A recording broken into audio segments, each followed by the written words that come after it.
Hook. They mocked a homeless Navy SEAL for inheriting a useless island until his dog uncovered a buried military secret. Opening. They laughed when a homeless Navy SEAL inherited a worthless island. His dog found what they hid. Logan Mercer had lost everything: his home, his family, and nearly his faith in the world. Living from an aging pickup beside a forgotten harbor, he was the man people looked through, not at. Then a dead commander's will handed him a windswept island nobody wanted. The town laughed. But when his loyal K9, Shadow, caught a scent hidden beneath the cliffs, they uncovered a secret powerful enough to shake decades of lies and change both their lives forever. Comment 1 if you'd follow your dog into the unknown, or 0 if you'd walk away, and tell us where you're watching from. The rain came sideways in Blackstone Point. It swept across the harbor in silver sheets, rattling against rusted fishing boats and abandoned lobster traps stacked along the docks. The Atlantic was angry that morning, throwing dark waves against the breakwater while gulls circled overhead, their cries carried away by the wind. Most people hurried past the waterfront with their heads down. Nobody noticed the old blue pickup truck parked near the far end of Pier 7. Or maybe they did. Maybe they simply chose not to look. Inside the truck, Logan Mercer opened his eyes. For a few seconds, he didn't know where he was. A pounding heartbeat echoed in his ears. The smell of smoke, the sound of shouting, a distant explosion. His breathing quickened. Then a wet nose pressed gently against his hand. Logan blinked. The war disappeared. The truck returned. The rain returned. The harbor returned. And beside him sat Shadow. The German shepherd's dark eyes never left his face. The dog had learned long ago how to recognize the signs, the nightmares, the panic, the memories. Logan slowly reached over and rested a hand on Shadow's neck.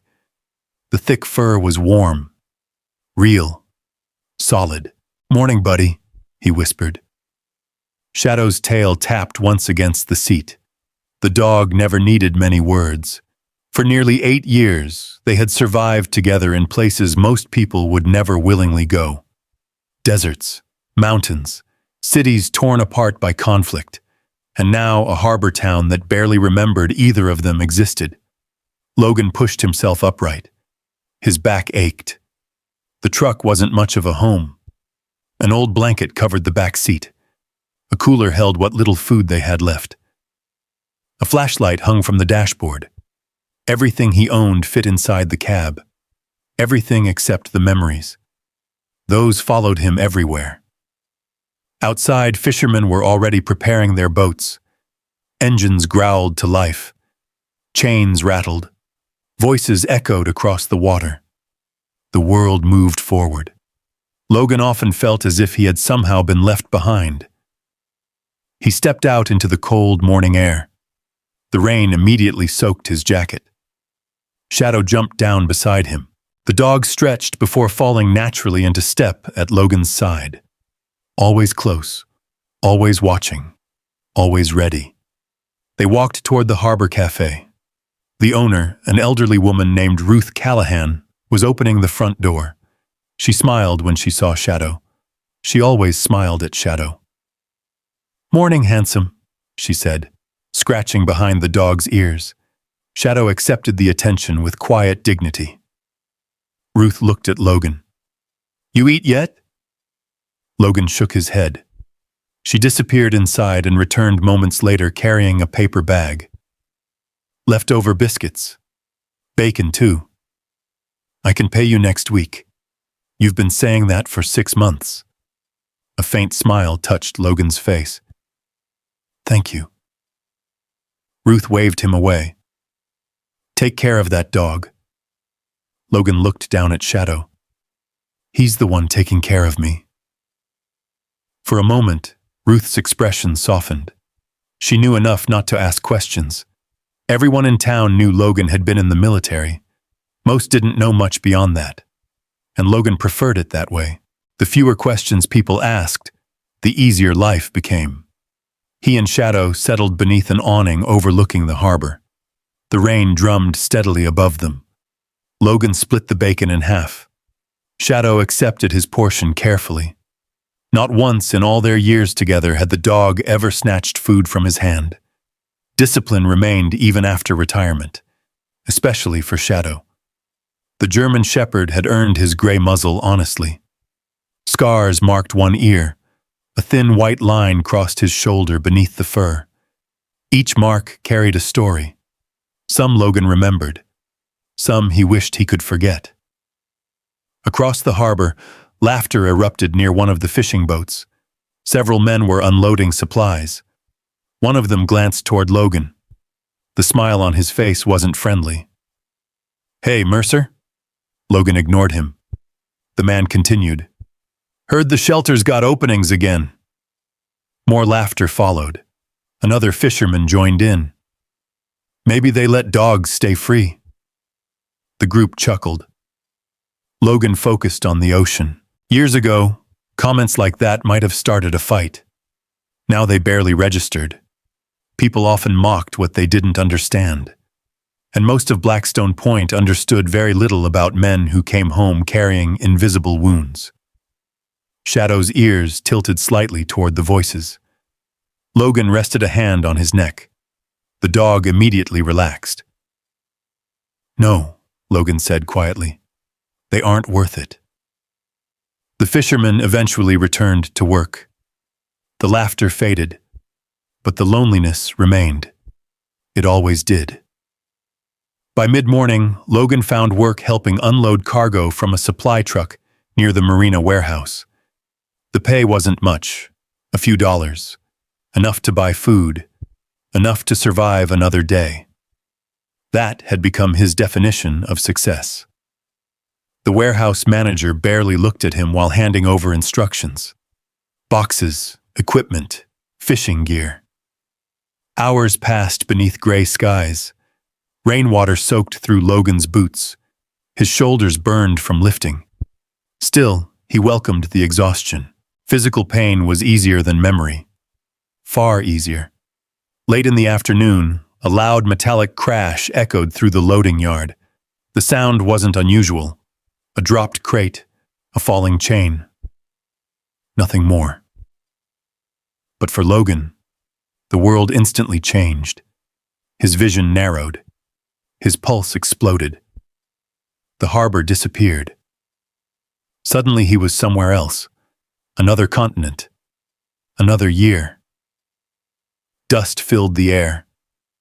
Radio chatter screamed through a headset. A teammate shouted his name. Then came the blast. The same blast that had haunted his sleep for years. Logan froze. His breathing became shallow. His hands trembled. The panic attack arrived like a wave. Fast, powerful, relentless. Then Shadow moved. The German Shepherd immediately pressed against Logan's leg. A trained response. One perfected through years of partnership. The dog nudged his hand, then his chest, then sat directly in front of him, forcing eye contact. Logan stared into those familiar brown eyes. Slowly. Very slowly. The harbor returned. The warehouse returned. The present returned. The panic loosened its grip. A dock worker nearby watched silently. For the first time all day, nobody laughed. Nobody spoke. Because some things didn't need explanation. Logan knelt beside Shadow. "Good boy." The words cracked slightly. Shadow leaned into him. Steady, patient, loyal, the way he always had been. That evening, clouds settled low across Blackstone Point. The town lights reflected against wet pavement. Traffic thinned. Fishing boats returned to harbor one by one. Their engines hummed through the gathering darkness. Logan counted his earnings beneath a street lamp. $34. Enough for dog food. Enough for fuel. Enough for another day. Nothing more. He stopped by Earl Benson's repair shop before heading back to the truck. The old mechanic was closing for the night. Earl looked up from his toolbox. Mercer. Logan nodded. Earl. The old man glanced at Shadow, then back at Logan. Truck still running? Barely. Earl grunted. Bring it by tomorrow. I can't afford repairs. Didn't ask if you could. Logan hesitated. People like Earl were rare. The kind who saw a person instead of a problem. Thanks. Earl shrugged. Just keep showing up. The mechanic locked the shop and disappeared into the rain. Logan watched him go, then looked toward the ocean. Dark waves rolled endlessly beyond the harbor. Cold, distant, unforgiving. A lot like life. By the time Logan returned to the truck, night had completely fallen. Rain tapped softly against the roof. Shadow curled up on the blanket in the back seat. Logan sat behind the wheel for a long time. The harbor lights shimmered across the water. Somewhere nearby, music drifted from a bar. People laughed, talked, lived. The simple things. The things that had once seemed permanent. He reached into the glove compartment and removed an old photograph. The edges were worn, the colors fading. A woman smiled beside a young boy. His family. The life he had lost long before he lost his home. Logan stared at the picture until the memories became too heavy. Then he carefully placed it back. Outside, the rain continued. Inside, silence settled over the truck. Shadow lifted his head briefly. Checking. Always checking. When he saw Logan was calm, he rested again. Logan looked at the dog, his partner, his protector, his last connection to a life that often felt impossibly far away. People in Blackstone Point saw a homeless veteran sleeping in an old truck. They saw failure, bad luck, a man whose story had ended. What they didn't see was the battle he fought every single day, the battle to keep moving, the battle to keep breathing, the battle to believe there was still a reason to wake up tomorrow. Outside, a foghorn echoed across the harbor. Long, lonely, ancient. Logan listened until the sound faded into darkness. Then he closed his eyes. Beside him, Shadow remained awake a little longer, watching, guarding, waiting. Neither of them knew that before another week had passed, a letter would arrive in Blackstone Point. A letter carrying the name of a dead commander, a forgotten island, and a secret hidden beneath the sea, a secret that would change both their lives forever. The rain stopped sometime before dawn. When Logan Mercer opened his eyes, a pale gray light was spreading across Blackstone Point Harbor. Fog drifted low over the water, wrapping the fishing boats in ghostly layers that blurred their outlines. For a moment, everything felt strangely quiet. Shadow was already awake. The German shepherd sat upright in the back seat, staring through the windshield, alert, focused, watching something. Logan followed the dog's gaze.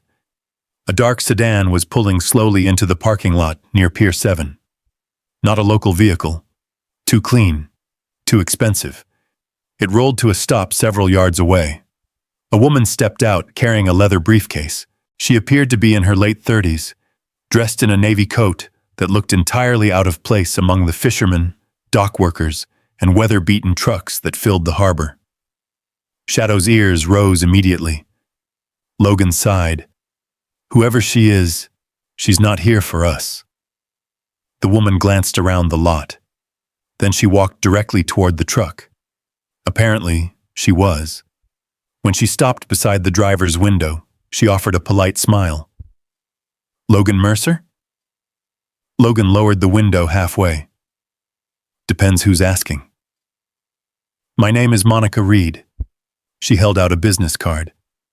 Attorney at law. Portland, Maine. Logan looked from the card back to her face. I don't need a lawyer. I'm not here because you need one. Something in her expression shifted. A hint of sympathy. Maybe uncertainty. I've been trying to locate you for 3 weeks. Logan frowned. Why? Monica opened her briefcase. She removed a sealed envelope. The paper looked expensive, official, the kind of thing that rarely arrived for people living in pickup trucks. I'm sorry to inform you that Commander Walter Grayson passed away 2 months ago. The words landed heavily. For several seconds, Logan simply stared. Walter Grayson. The name reached back through years of memory. Training exercises, deployment briefings, long nights overseas. The old commander had never been easy to impress, but he had been respected, deeply respected. Logan hadn't seen him in almost a decade. I didn't know. Monica nodded. Most people didn't. Logan looked away toward the harbor. The sea was calm now. The silence felt different. Shadow slowly rested his head against Logan's arm. The dog remembered the name too. Animals never forgot voices they trusted. What does this have to do with me? Logan finally asked. Monica hesitated. Then she handed him the envelope. You were named in his will. The harbor suddenly seemed much quieter. Logan blinked once. Then again. I think you've got the wrong person. I don't. She removed another document. The instructions were very specific. Logan stared at the envelope. A strange feeling settled into his chest. Not hope. He had learned long ago not to trust hope. More like confusion. Walter Grayson had family, money, property, influential friends. Why would he leave anything to a washed-up veteran sleeping in a truck? Monica cleared her throat. The reading is tomorrow afternoon. I can't get to Portland. It isn't in Portland.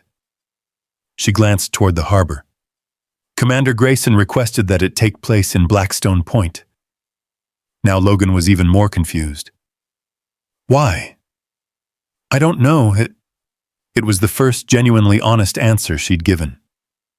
After a moment, Monica closed her briefcase. I'll meet you tomorrow at 1. Then she turned and walked away. The sedan disappeared into the fog, leaving Logan alone with his thoughts and questions. Lots of questions. Shadow nudged the envelope with his nose. Logan looked down. You think I should open it? The dog's tail thumped once. That was answer enough. Inside was a single card. No legal language. No instructions. Just one handwritten sentence. The handwriting was unmistakable. Walter Grayson's. Trust your dog. He'll find what I couldn't protect forever. Logan read it 3 times. The message made no sense. What exactly was Shadow supposed to find? And what needed protecting? By the following afternoon, nearly everyone in Blackstone Point seemed aware that something unusual was happening. Word traveled quickly in small towns, especially when the subject involved a homeless veteran and a dead commander. The will reading took place inside a conference room above the Harbor Commission building. The room overlooked the docks. Rain clouds drifted over the ocean beyond the windows. Monica stood at the front. Several relatives of Commander Grayson occupied the table. Well-dressed, comfortable, the sort of people who had never worried about where they would sleep. Logan immediately felt out of place. His jacket was faded. His boots were worn. Shadow settled quietly beside his chair. One of the relatives glanced at the dog and frowned. Another looked Logan up and down with barely concealed judgment. Monica began reading. The process lasted nearly an hour. Investment accounts, real estate, family heirlooms, cash distributions. The relatives seemed pleased, until the very end. Finally, Monica said, opening the last document, Commander Walter Grayson leaves one additional property. The room became attentive. Several people leaned forward, expecting something valuable, something significant. Monica adjusted her glasses. To Logan Mercer, former United States Navy SEAL, I leave full ownership of Gull Rock Island, located 20 miles off the coast of Maine, including all structures, land rights, and associated holdings. Silence. A very strange silence. Then someone laughed. A short bark of disbelief. Another joined in. Then another. The room quickly filled with amusement. Gull Rock? That pile of rocks? Seriously? One of the relatives shook his head. I haven't heard that name in 20 years. Another chuckled. The place doesn't even have electricity. More laughter followed. Logan remained silent. He wasn't sure what he felt. Confused. Embarrassed. Maybe both. An island sounded impressive until everyone else acted like it was worthless. Monica slid several documents across the table, along with an old folded map. The paper was yellow with age, weathered, fragile. Shadow immediately stood. The German shepherd moved closer. His nose touched the map, then touched it again. The dog's entire posture changed, focused, intense, almost as if he recognized something. Logan watched carefully. Shadow? The dog continued staring. Monica noticed. That's strange? What is? The commander specifically instructed that the map be given to you. She pointed toward a small note attached to one corner. Logan unfolded it. Again, the handwriting belonged to Grayson. Trust your dog. He'll know where to begin. A chill traveled down Logan's spine. This time it wasn't confusion. It was curiosity. Real curiosity. The kind he hadn't felt in years. When the meeting finally ended, the relatives left quickly, still laughing, still shaking their heads.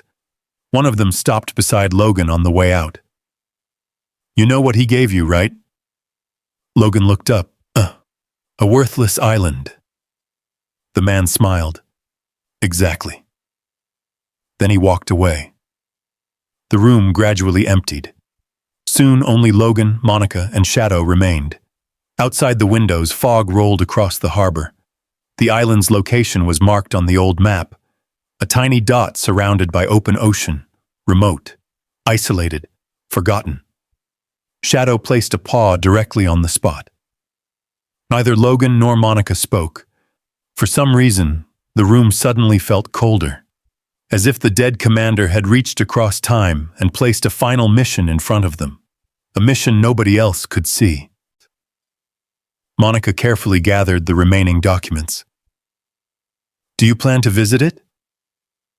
Logan stared at the island marked on the map, then at the message, then at Shadow. The German shepherd's eyes never left him. Waiting, patient, certain. For the first time in a long while, Logan felt something stir beneath the weight of grief and routine. A question, a possibility, a reason to move forward. He folded the map carefully. No. Monica looked surprised. Logan clipped the old note inside his jacket pocket. Then a faint smile appeared. The first genuine smile she'd seen from him. Not visit it. He looked down at Shadow.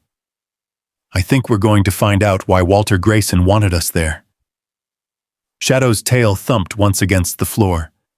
Outside, beyond the fog and the endless Atlantic, a forgotten island waited in silence. And somewhere on that island, hidden from the world, the first piece of a decades-old secret was waiting for them too. For the first time in years, Logan Mercer woke up thinking about tomorrow. The feeling was unfamiliar, almost uncomfortable. Hope had a way of disappointing people. He had learned that lesson long ago. Still, As pale morning light spread across Blackstone Point Harbor, he found himself unfolding the map again. Shadow sat beside him on the truck seat. The German shepherd's eyes followed every movement. The island was little more than a speck on the paper. A rough, oval shape surrounded by handwritten notes and old navigation marks. No roads, no ferry routes, no modern landmarks. Just a lonely patch of rock sitting far out in the Atlantic. Walter Grayson had owned it for decades. Why? That question lingered in Logan's mind. The commander had never been a sentimental man. Everything Grayson did had purpose.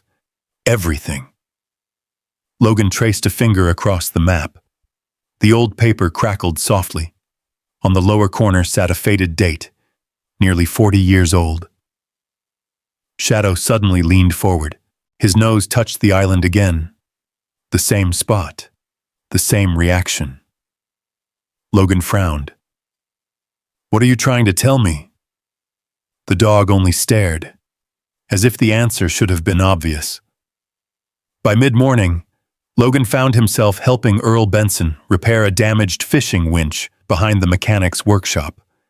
Rain clouds drifted low over the harbor. The air smelled of salt, diesel fuel, and wet wood. Earl worked silently for several minutes before speaking. "Heard about the inheritance?" Logan wasn't surprised. Everybody had. News travels fast. Not much else to do around here except talk. Logan smiled faintly. Earl tightened a bolt. "You gonna sell it?" "The island." "That's what people are saying." Logan wiped grease from his hands. "I haven't even seen it yet." Earl nodded thoughtfully. "Smart answer." "What does that mean?" The old mechanic glanced toward the water. "Means you shouldn't trust people who suddenly become interested in your life." Logan looked at him carefully. "What people?" Earl hesitated, then shrugged. Probably nothing, but his expression suggested otherwise. Before Logan could ask more, a black SUV rolled into the repair yard. The vehicle looked expensive, far too expensive for Blackstone Point. Shadow immediately stood. Every muscle in the German shepherd's body tightened. His ears rose, his eyes locked onto the SUV. The reaction was instant and unusual. The driver's door opened. A tall man stepped out. Mid-50s, well-dressed, confident.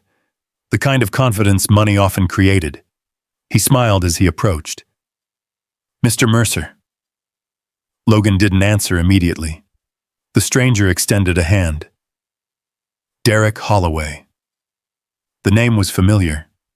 Everyone in town knew it. Derek Holloway owned marinas, warehouses, and several commercial properties along the coast. Some people admired him. Others didn't.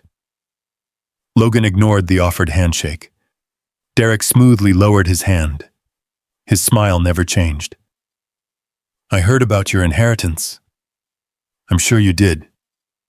Derek chuckled. "I appreciate honesty." Shadow moved closer to Logan's side, watching, waiting. The dog's eyes never left the businessman. Derek noticed. "Beautiful dog." Shadow let out a low growl, a deep warning. The sound surprised everyone, including Logan. Shadow rarely reacted to people. Years of military training had made him exceptionally disciplined. For him to growl at someone without cause was unusual. Very unusual.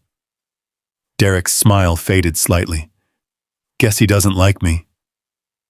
"No," Logan replied quietly. "I guess he doesn't." An awkward silence followed. The wind rattled loose metal sheets nearby. Somewhere across the harbor, a foghorn sounded. Derek cleared his throat. "I'll get straight to the point. I'd appreciate that." The businessman nodded. "I want to buy Gull Rock Island." Logan blinked. The directness caught him off guard. You haven't even asked if it's for sale. I'm asking now. Why? Derek spread his hands. I purchase coastal properties. That island isn't exactly prime real estate. Derek laughed. True. Then why do you want it? For the first time, the businessman seemed slightly uncomfortable. Only for a second. Then the smile returned. It's an investment. Logan looked at Earl. The old mechanic looked away. Interesting. Very interesting. Derek reached into his coat pocket and removed a business card. I can offer $50,000. The repair yard fell silent. Even Earl stopped working. $50,000 for a supposedly worthless island. Logan stared at him. The offer made no sense. Absolutely none. A man living in a pickup truck should have accepted immediately. Anyone would. $50,000 could change everything. Housing, food, medical care, a fresh start. Yet something felt wrong. Very wrong. Shadow's growl deepened. Derek glanced nervously at the dog, then back at Logan. What do you say? Logan folded the business card once, then handed it back. No, the answer surprised Derek. It surprised Earl, too. Maybe it even surprised Logan. The businessman blinked. I'm not sure you understand the amount. I understand. You could use the money. Logan met his eyes. Probably. Then why refuse? For several seconds, neither man spoke. The harbor wind pushed mist across the yard.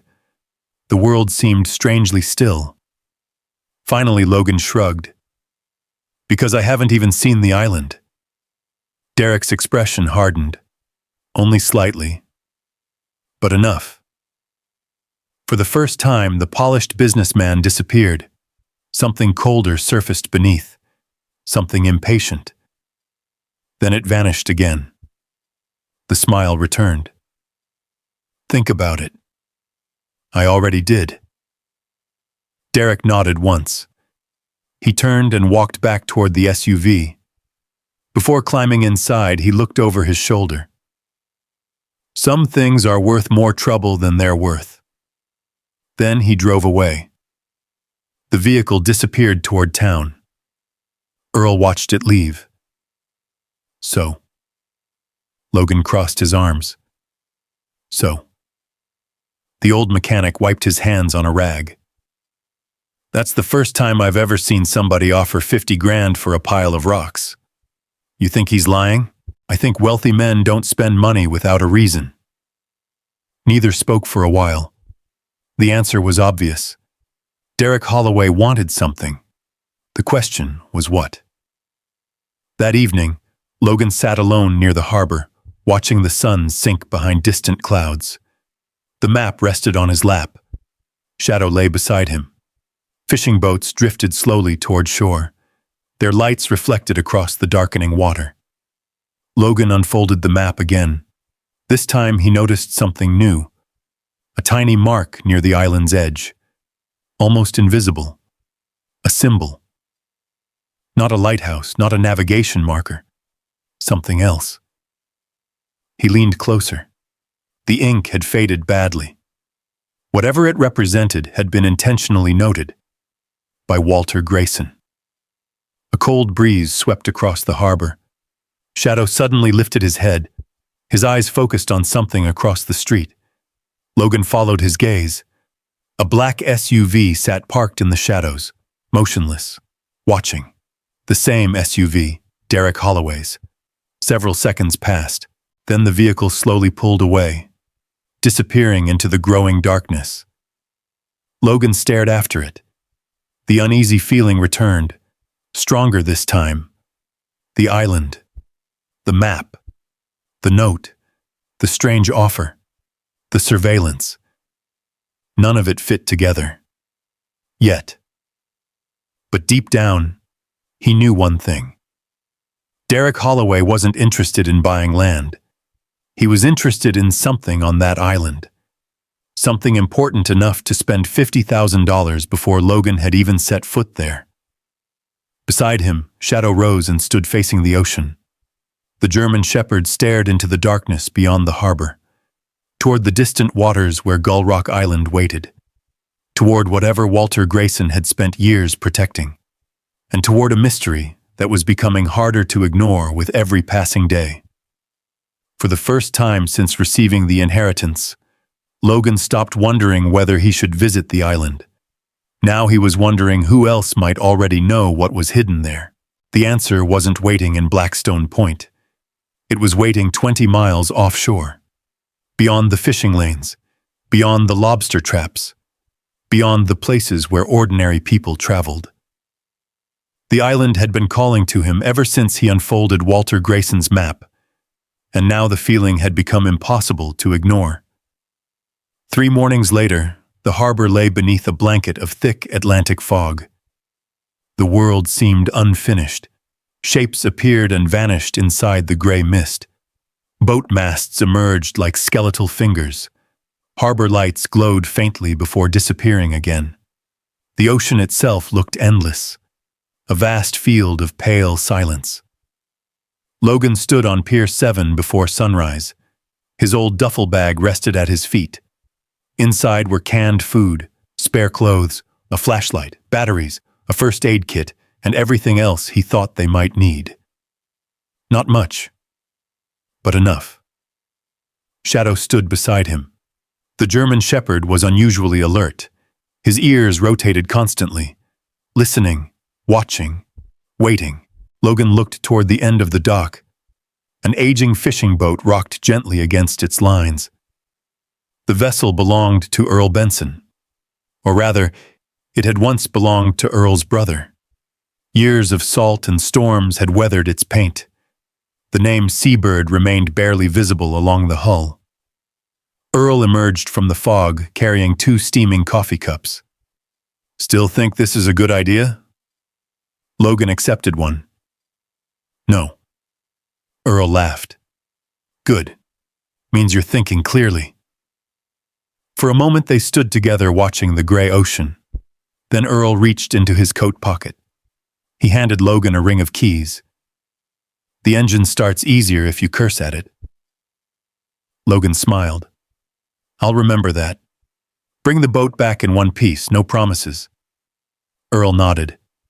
Then his expression became serious. "Be careful out there." Logan noticed the change immediately. "Why?" The old mechanic looked toward the water. "I knew Walter Grayson." That caught Logan's attention. "You never mentioned that." Nobody ever asked.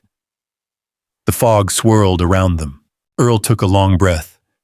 He wasn't the type of man who wasted time. That's true.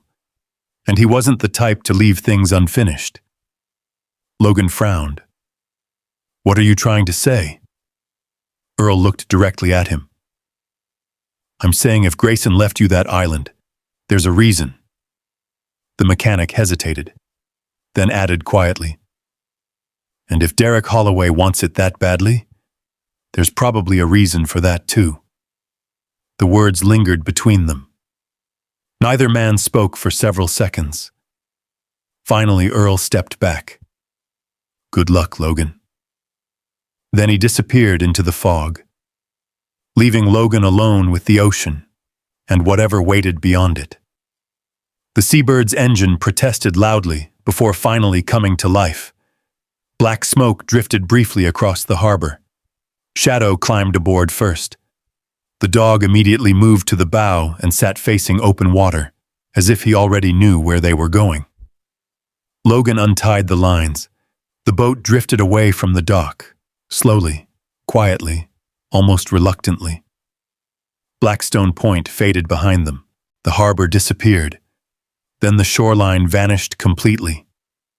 Soon there was nothing left except fog. Hours passed. The Atlantic stretched endlessly in every direction. Gray water, gray sky, gray mist. At times Logan felt as if they were floating through another world, a world untouched by roads, cities, or people. The isolation felt strangely familiar. Military operations often began this way. Long periods of silence, uncertainty, waiting. Shadow remained vigilant. The dog rarely rested. Instead, he watched the horizon constantly, occasionally lifting his nose into the wind, testing scents impossible for humans to detect. Around midday, the fog thickened. Visibility dropped dramatically. The boat's small compass became their most reliable guide. Logan checked the map repeatedly. The island should have been nearby. Very nearby.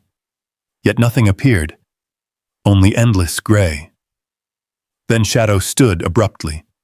Every muscle tightened. The German shepherd stared ahead.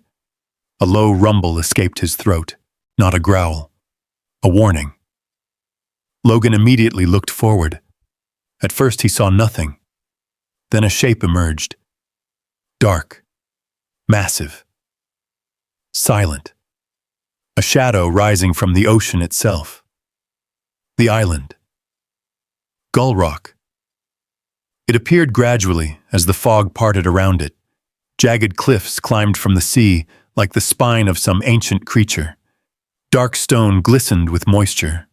White gulls circled overhead. The island looked exactly like what everyone in town had described. A pile of rocks.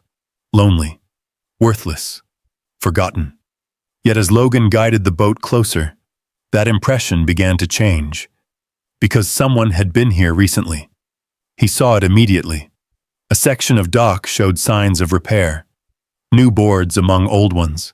Fresh rope tied around rusted mooring posts. Small details, but unmistakable. The island wasn't abandoned. At least not completely. The realization tightened something inside him. Shadow noticed too. The dog's posture changed instantly. Focused, alert, professional, the same posture he adopted before entering dangerous territory overseas. Logan secured the boat, then stepped onto the island. The rock beneath his boots felt solid, cold, ancient. Ocean waves crashed against distant cliffs. The sound echoed through the fog, creating an eerie rhythm that followed them everywhere. Together they climbed a narrow path winding upward. Grass bent beneath the wind. Seabirds scattered overhead. The higher they climbed, the more isolated the island felt. The mainland was gone, hidden completely by mist. It was as though Blackstone Point no longer existed. Only the island remained, and whatever secrets it carried. Near the summit, they finally saw the cabin. Logan stopped. The structure stood alone on a rocky plateau overlooking the ocean. Weathered cedar walls, stone foundation, metal roof, small windows facing the sea. Exactly the kind of place a retired SEAL commander might choose for solitude. Yet something felt wrong. Or perhaps right. The cabin wasn't falling apart. It should have been. Years of storms should have destroyed it. Instead, it appeared maintained, cared for. The front steps looked recently repaired. The rain gutters were intact. One window had been replaced not long ago. Logan exchanged a glance with Shadow. The dog already knew. Someone had been here. Recently. The front door creaked open easily. Too easily. Inside, the air smelled of cedar, salt, and dust. Yet surprisingly little dust. A wooden table sat near a stone fireplace. Books lined shelves along one wall. Fishing gear hung neatly from hooks. Everything appeared frozen in time, as if Walter Grayson had simply stepped outside and never returned. Logan moved slowly through the cabin, observing details. Years of military training had made careful observation second nature. Nothing seemed disturbed, nothing stolen, nothing broken. Then he noticed something strange. A mug sat beside the sink, not ancient, not forgotten, clean, recently washed. His pulse quickened. Someone had absolutely been here. The question was when. Shadow began sniffing throughout the cabin, methodical, thorough. Then the dog suddenly stopped. His ears rose, his eyes fixed on the rear window. Logan immediately turned. Outside stood a line of rocky cliffs overlooking the ocean. Nothing moved, nothing visible. Yet Shadow continued staring. Long after any normal dog would have lost interest. The feeling returned, that uncomfortable feeling of being watched. The afternoon passed as Logan explored. He found old maps, weather journals, navigation records. Most belonged to Walter Grayson. Some dated back decades. None explained why the commander had left him the island. As evening approached, fog rolled in again, thicker than before. The ocean disappeared completely. Darkness arrived early. Logan lit a lantern inside the cabin. Golden light filled the room. Outside, the wind strengthened. The island seemed smaller at night, more isolated, more vulnerable. Shadow refused to settle down.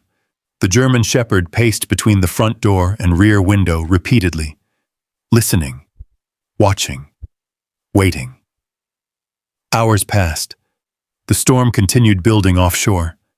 Around midnight, Logan woke suddenly. A sound had disturbed him. At first he thought it was thunder. Then he heard it again. Metal. A faint metallic clang. Distant, rhythmic. Somewhere outside. Shadow was already awake, standing beside the door, every hair along his back raised. The dog stared toward the cliffs. The sound came again. Clang, clang, clang, almost hidden beneath the wind. Logan grabbed the lantern. He stepped onto the porch. The night swallowed everything beyond a few yards. Fog drifted across the island like smoke. The ocean roared below. Then he saw it. Far in the distance, near the cliffs. A brief flash of light, gone almost instantly. Then darkness again. Logan froze. The light hadn't come from the sea. It had come from the island. Someone else was here, and whoever they were, they didn't want to be seen. Beside him, Shadow stared into the darkness, silent, focused, ready. And for the first time since arriving, Logan realized the island wasn't simply hiding a secret. It might already have someone guarding it. The fog swallowed the brief flash of light almost immediately.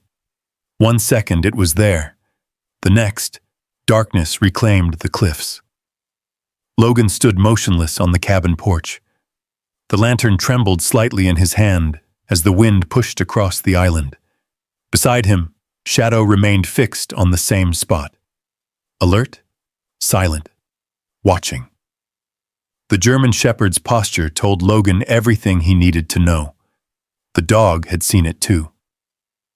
"What do you think, partner?" Logan whispered. Shadow didn't move. Far below, waves exploded against the rocks. The sound echoed through the darkness like distant artillery. For a brief moment, an old memory surfaced. A mountain ridge, a night operation, a flash of movement in the dark. The feeling of danger before danger revealed itself. Logan immediately forced the memory away. He wasn't overseas anymore. He was on an island. A lonely island. At least that's what everyone believed. Eventually, the light failed to return. The storm moved farther offshore. The wind weakened. Reluctantly, Logan stepped back inside. He secured the door and extinguished the lantern. But sleep never truly came. Several times during the night, he woke to find Shadow sitting near the window, watching, waiting, listening, as if the dog expected something to emerge from the darkness. Dawn arrived slowly. The fog remained. Gray light filtered through the cabin windows. Logan brewed coffee on the old stove while Shadow paced near the door. The dog was restless. More restless than Logan had seen in years. "You've been trying to tell me something since we got here." Shadow immediately moved toward the door, then looked back, waiting. Logan smiled faintly. All right. The dog was already halfway outside. The morning air smelled of salt and wet stone. Fog drifted across the island in long, pale ribbons. Visibility remained limited, yet Shadow seemed completely certain where he was going. The German Shepherd moved quickly across the rocky terrain behind the cabin. His nose stayed low. Tracking, following something. Logan grabbed his backpack and followed. The route led away from the shoreline, away from the dock, away from everything that seemed obvious. Instead, Shadow guided him toward the northern side of the island where steep cliffs overlooked the Atlantic. The terrain grew rougher. Jagged rocks protruded from patches of grass. Wind twisted through narrow crevices. Several times Logan nearly lost sight of the dog in the fog, yet Shadow never hesitated. He was following a scent, and it was fresh. Very fresh. Nearly 20 minutes later, the dog suddenly stopped. His head lowered. His ears rotated forward. Logan stepped beside him. There, pressed into a patch of damp earth between two rocks, was a boot print. A human boot print. Recent. The edges remained sharp. Rain had not yet softened it. Someone had walked here recently. Very recently. Logan crouched. Years of training immediately took over. Size 11. Heavy sole pattern. Commercial work boot. Not military. Not old. Days old at most. Maybe even newer. A second print appeared several feet away. Then another. A trail. Shadow looked at Logan. The expression almost seemed impatient, as though the dog couldn't understand why humans required so much evidence. Good catch, Logan said quietly. The German Shepherd's tail flicked once. Together they followed the trail. The prints wound along the cliffside, at times disappearing among the rocks before reappearing again. Whoever had been here knew the island well. The route avoided open ground, avoided obvious paths, avoided visibility. The realization tightened Logan's jaw. People didn't move like this unless they wanted to remain unseen. Eventually, the trail ended near a cluster of dense brush growing against a rock wall. At first glance, there appeared to be nothing there. Just vegetation, stone, fog. Then Shadow pushed forward. Branches snapped. Leaves shifted, and something emerged. A structure, hidden almost completely from view. Logan stared. It was a shed, small, weathered, partially built into the rock itself. From a distance it blended perfectly with the island.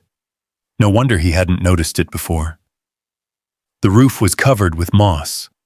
The walls had faded into the surrounding landscape. Someone had intentionally concealed it. Shadow immediately approached the door. His nose worked rapidly. The scent was strong here. Very strong. Logan examined the structure carefully. Unlike the cabin, the shed wasn't old enough to be forgotten. Someone had maintained it. Recently. The metal hinges showed little corrosion. The lock remained functional. Fresh scratches marked the doorframe. Signs of regular use. His pulse quickened. Walter Grayson had left him an island. But Grayson had also left him a mystery, and Shadow was leading him directly toward it. Logan tried the handle. Locked. The door didn't budge. For a moment he considered forcing it. Then he remembered the ring of keys Monica had included with the inheritance papers. They were still inside his backpack. He removed them now. 5 keys, different sizes, different shapes. One by one he tested them. The first failed. The second failed. The third slid smoothly into the lock. A metallic click echoed softly through the fog. Shadow immediately stepped closer. Ready. Waiting. Logan opened the door. Cold air drifted outward. The interior was dark. Dust floated through thin shafts of light. At first glance, the shed appeared ordinary. Old tools lined the walls. Coiled rope hung from hooks. Weather equipment occupied shelves. Nothing remarkable. Nothing valuable. Yet something felt wrong. The space was too organized. Too deliberate. Walter Grayson had been many things. Careless wasn't one of them. Shadow entered first. The German shepherd moved slowly around the room, sniffing, investigating. Then he stopped. A low whine escaped his throat. Logan turned. The dog stood beside a rusted metal platform occupying the center of the floor. It looked heavy, industrial, completely out of place. Shadow pawed at it. Once, twice, then again. The message was obvious. Look here. Logan knelt beside the platform. The metal surface was covered with dust. But beneath the dust he noticed scrape marks. Recent scrape marks. The platform had been moved. Not long ago. His heartbeat accelerated. Together he and Shadow began clearing debris. After several minutes, Logan located a recessed handle hidden along one edge. He pulled. The platform shifted. Slowly, he pulled harder. Metal groaned. Dust exploded into the air. The structure slid several inches, then several more, and finally revealed what had been hidden beneath. A circular steel hatch. Logan froze. The hatch wasn't civilian. Everything about it screamed military. Heavy construction, reinforced hinges, government design. The surface was scarred by decades of exposure. Yet one detail remained visible. A faded emblem, barely recognizable. Logan brushed away dirt with his sleeve. The symbol emerged. An eagle, an anchor, a shield. And beneath it, weathered letters still clinging to the steel. U.S. Naval Intelligence. The world seemed to stop. Even the wind outside felt distant. Logan stared at the hatch, then at Shadow. The German shepherd sat beside it quietly, almost proudly, as if he had finally found what Walter Grayson wanted them to discover. A forgotten island, a hidden shed, a military hatch buried beneath the rock. Suddenly, Derek Holloway's offer made much more sense. And for the first time, Logan realized this wasn't about land. It wasn't about real estate, and it certainly wasn't about money. Somewhere beneath his feet, hidden inside the island itself, lay something powerful enough to remain secret for decades. Something valuable enough that someone still wanted it. And now, thanks to Shadow, they had found the entrance. For several long seconds, neither Logan nor the German shepherd moved. The steel hatch sat beneath the shifted platform like a doorway to another world. Fog drifted through the open shed doorway. The distant crash of waves echoed against the cliffs. Everything else seemed to disappear. Logan stared at the faded government emblem. U.S. Naval Intelligence. The words felt impossible. What was a military hatch doing beneath a forgotten island 20 miles from civilization? More importantly, why had Walter Grayson hidden it? Shadow remained seated beside the hatch, calm, focused. His ears twitched occasionally as he listened to sounds invisible to human senses. The dog had led Logan here. Now both of them were standing at the edge of something much bigger than either expected. Logan brushed away more dirt. Additional markings appeared. Most had faded beyond recognition. One remained partially readable. Site 14 authorized access only. His pulse quickened. This wasn't some abandoned storage room. It had been part of something organized, official, important. He reached for the handle, then stopped. Years of military experience whispered a warning. Never rush into the unknown. He stood slowly. Let's do this the smart way. Shadow rose immediately. The dog followed Logan back toward the cabin. The fog was beginning to thin. Sunlight occasionally pierced the gray clouds overhead. For the first time since arriving, parts of the island became visible that had previously been hidden. The cliffs stretched farther than Logan realized. Rock formations jutted from the sea like ancient fortresses. Gulls wheeled overhead. The Atlantic extended endlessly in every direction. Beautiful, lonely, dangerous. Back inside the cabin, Logan gathered supplies, flashlights, extra batteries, rope, a first aid kit, water, anything useful. Military habits died hard, especially when entering places that had remained sealed for decades. An hour later, he returned to the shed. The hatch waited exactly where he'd left it. Silent. Patient. Shadow sat beside it. Guarding. Logan grabbed the handle. The steel felt cold. Very cold. He pulled. Nothing happened. The hatch remained sealed. He pulled harder. Still nothing. Years of corrosion had locked it firmly in place. Logan examined the hinges, then the edges. Finally, he noticed a small locking wheel recessed beside the handle. Of course, military engineering. Built to survive. Built to last. Built to keep people out. After several minutes of effort, the wheel finally moved. Metal groaned. Dust fell. The sound echoed strangely beneath the island. Shadow immediately stepped closer. The German shepherd's attention sharpened. He sensed the change. Logan took a breath, then pulled again. This time the hatch moved. Slowly. Reluctantly. A deep metallic groan rolled through the shed. The opening widened. Cold air rushed upward. Not ordinary air. Air untouched by sunlight. Untouched by weather. Untouched by the outside world. The smell was strange. Metal, stone, salt water, and something else. Age. Decades of it. Logan aimed his flashlight into the darkness. The beam disappeared downward. A ladder emerged from the shadows. Steel rungs descending deep beneath the island. Much deeper than he expected. Shadow peered into the opening, then looked at Logan. Waiting. Ready. Together, they began the descent. The ladder seemed endless. The temperature dropped with every rung. Soon the sounds of the surface vanished completely. No wind, no gulls, no ocean. Only silence. Their flashlight beams bounced across concrete walls, not natural stone, engineered construction.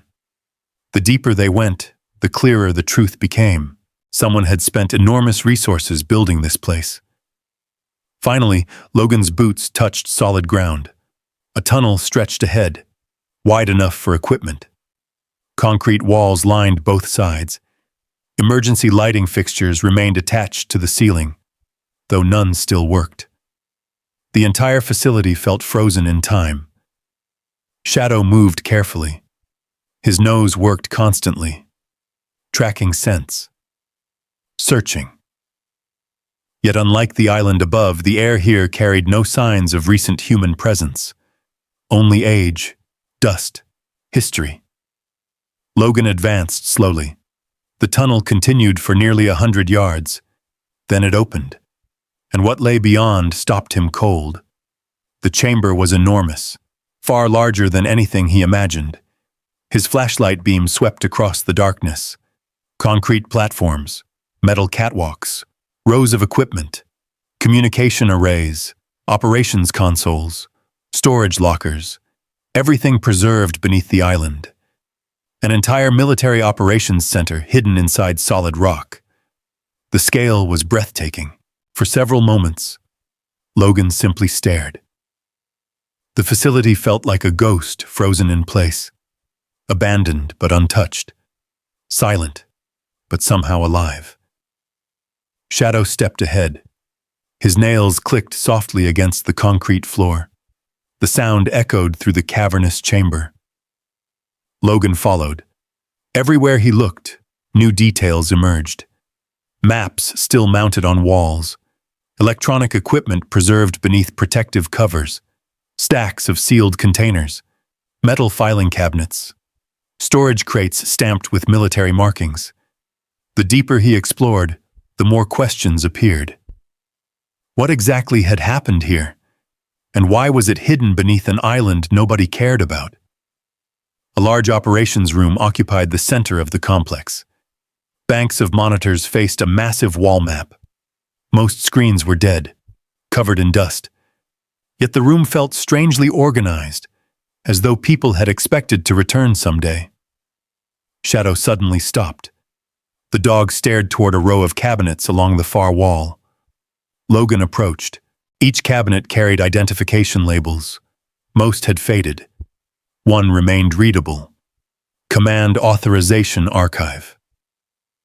The words sent a chill through him. He opened the first drawer. Inside rested dozens of files, military reports, operations records, personnel documents, everything meticulously preserved. His flashlight beam moved across names, dates, locations, classified designations. Then he froze. One folder stood apart from the others. Newer, cleaner. Its label remained perfectly readable. Commander Walter Grayson. For several seconds, Logan couldn't move. The folder shouldn't have existed. Grayson died only months ago. Yet here it was, waiting, almost as if the commander knew someone would eventually find it. Perhaps he had. Shadow sat beside the cabinet, watching. The same way he had watched Logan through nightmares, panic attacks, and years of loneliness. Always there, always steady. Logan carefully opened the folder. Inside were photographs, reports, maps, handwritten notes, and a sealed envelope. His name appeared on the front. Logan Mercer. The sight hit him harder than expected. Walter Grayson hadn't simply left him an island. He had left him this, whatever this was. The envelope trembled slightly in Logan's hand. He opened it. A single sheet of paper rested inside. The handwriting was unmistakable. If you're reading this, Shadow did exactly what I hoped he would. Logan stared, then continued. There are truths buried here that powerful people wanted forgotten. If they remain hidden, good men will continue to be remembered as failures and traitors. If they are revealed, history changes. His heartbeat accelerated. The words continued. You will find records connected to an operation erased from public memory. An operation that destroyed lives, careers, and families, including yours. Logan froze. The flashlight suddenly felt heavier. Including yours. The words echoed through his mind. His. Not someone else's. His. A memory surfaced. A deployment years ago.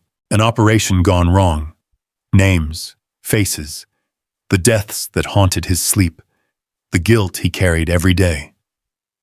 Logan looked down at the letter again. One final sentence remained. The truth begins in Archive Room 3. Trust Shadow. He'll know where to go next. Silence settled over the chamber. Deep, ancient, unbroken. The island above no longer felt mysterious. Now it felt intentional. Every step, every clue, every note. Walter Grayson had planned this long before his death, and whatever waited inside Archive Room 3 wasn't merely military history. It was personal. Very personal. Beside him, Shadow stood. The German shepherd turned toward a dark corridor extending deeper into the facility. Then he looked back at Logan, waiting, as if he already knew where the truth was hiding. And somewhere beyond that corridor, buried beneath decades of secrecy, lay the first answers to a mystery powerful enough to reshape everything Logan believed about his past. The corridor stretched into darkness. Concrete walls swallowed the beam of Logan's flashlight. Every step echoed through the underground facility. Shadow moved ahead of him, confident and steady. The German shepherd never hesitated, never looked back. It was almost as if he had accepted Walter Grayson's final instruction long before Logan ever read it. Trust Shadow. He'll know where to go next. The words lingered in Logan's mind. The deeper they moved into the facility, the colder the air became. Dust covered the floor in an undisturbed layer. No recent footprints, no signs of visitors. Whoever had built this place had left it untouched for years, perhaps decades. At the end of the corridor stood a reinforced steel door. A faded plaque hung beside it. Archive Room 3. Logan stopped. His pulse quickened. This was it. The place Grayson had mentioned. The place where the truth supposedly began. Shadow sat beside the door, waiting. Logan examined the lock. Unlike most of the facility, it still appeared functional. A small keypad sat beside the handle. Dead. Powerless. But beneath it was something simpler. A key cylinder. Old-fashioned. Mechanical. Reliable. The kind of backup system military engineers loved. Logan returned to the ring of keys Yuam was from the inheritance. There were only two he hadn't used yet. The first didn't fit. The second slid smoothly into place. A loud metallic click echoed through the hallway. The lock released. For several seconds, Logan simply stood there. Then he pushed the door open. The hinges groaned. A wave of stale air rolled outward. The room beyond remained perfectly preserved. Rows of filing cabinets lined the walls. Storage shelves held sealed boxes. Computer terminals sat dormant beneath protective covers. In the center of the room stood a large projection screen, and beside it rested a portable video station. Logan slowly approached. A note sat on top, written in Walter Grayson's familiar handwriting. If you've made it this far, you're ready. The message was short, direct. Exactly the way Grayson always communicated. Beneath the note rested several videotapes, each labeled carefully. Operation Iron Harbor, personnel records, financial transfers, witness statements. Then Logan saw another tape. His breath caught. Mercer. The label carried his last name. Nothing else. Just Mercer. Shadow moved closer. The dog sensed the change immediately. Logan stared at the tape for a long time. Finally, he inserted it into the machine. To his surprise, emergency power still existed somewhere in the facility. The screen flickered. Static appeared, then stabilized. A face emerged. Walter Grayson, older than Logan remembered. His hair completely gray. His expression serious. Tired, but determined. Logan. The commander's voice echoed softly through the room. If you're seeing this, it means Shadow succeeded. A faint smile touched Grayson's face. I always trusted that dog more than most people. Despite everything, Logan found himself smiling too. Then Grayson's expression darkened. What you're about to learn won't be easy. The screen shifted. Photographs appeared. Military personnel, mission briefings, maps, satellite images. This facility was built to preserve evidence connected to Operation Iron Harbor. Logan frowned. The name sounded vaguely familiar, but distant, buried somewhere in memory. Grayson continued. Officially, Iron Harbor was classified as a failed intelligence operation that resulted in the deaths of several American servicemen. New photographs appeared. Young soldiers, military vehicles, a coastal facility. The image changed again. Then Logan froze. One of the faces was familiar. Very familiar. A man smiling beside a helicopter. Broad shoulders. Dark hair. Confident eyes. Logan whispered the name before he realized it. Michael. Michael Reyes, his former team leader. The man whose death had haunted him for years. The man Logan blamed himself for losing. The image remained on screen. Grayson continued speaking. You were told Michael Reyes died because of operational mistakes. Logan's jaw tightened. That was exactly what he'd been told. Exactly what he'd believed. Exactly what had followed him through every sleepless night since. The screen changed again. Now official reports appeared. Highlighted sections. Redacted paragraphs. Classified stamps. Grayson looked directly into the camera. Those reports were false. The words hit like a hammer. Logan stopped breathing. For several seconds, he simply stared. False. The room seemed to tilt around him. No. The word escaped before he could stop it. No. Shadow immediately moved closer. The dog pressed against his leg, grounding him, keeping him present, keeping him here. Not in the past. Grayson continued. Operation Iron Harbor wasn't destroyed by mistakes. More documents appeared. Financial records. Corporate contracts. Government signatures. Certain defense contractors knowingly supplied defective surveillance systems. The screen displayed evidence, technical reports, inspection failures, ignored warnings.